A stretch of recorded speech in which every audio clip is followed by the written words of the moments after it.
Hello guys, তোমরা সবাই কেমন আছো? আশা করি তোমরা সবাই খুব ভালো আছো।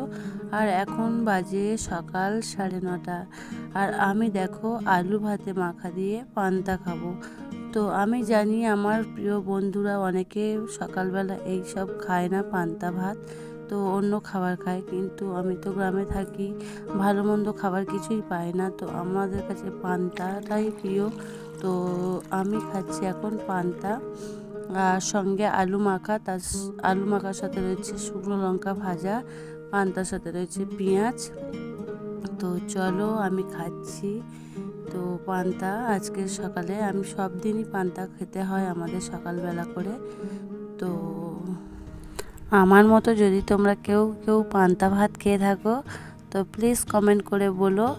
আর অন্য খাবার খেয়ে থাকলেও কমেন্ট করে বলো। টাটা বাই, সবাই ভালো থাকবে।